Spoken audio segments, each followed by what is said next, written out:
တို့ကဘာကြီးစစ်ဆိုတာသူတို့အတွက်သတင်းစာကောင်းကြီးပါငါတို့အတွက်နေ့စဉ်ဖြတ်တန်းရတဲ့အသက်ရှူတယ်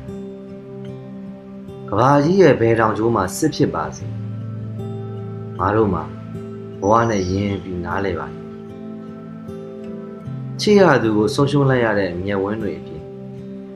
မျက်ရည်ကအလိုလိုစီးကျလာတယ်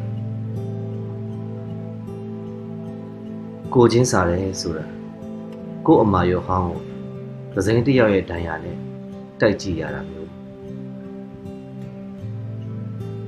ငါတို့ကမြန်မာနိုင်ငံသားလေမင်းနဲ့မျက်ရည်ရဲ့ဘာသာစကားကိုငါတို့ထက်ပိုပြီးကျွမ်းကျင်တဲ့သူရှိဦးမလားဒုက္ခဆင်းရဲဘာသာရပ်ကိုဂုံတူးနဲ့အောင်မြင်ထားတဲ့လူငယ်တွေရဲ့စုဝေးနေတဲ့တိုင်းပြည်ဇက်သိန်းကမ်းမရှိသေးတဲ့အညာဒရမာတစ်ခုအသက်နဲ့ရင်းပြီးကိုယ်တိုင်သရုပ်ဆောင်နေရတယ်ကြောမွဲပြည်သူတွေရဲ့တိုင်းပြည်သွေးညီနံလေးမှမရှူရရင်အစုပ်ဟာလေရဲ့အရသာကိုမေးတဲ့အထိစစ်ပွဲနဲ့အသားကျခဲ့တယ်ငြိမ်းချမ်းရေးဆိုတာငါတို့ရဲ့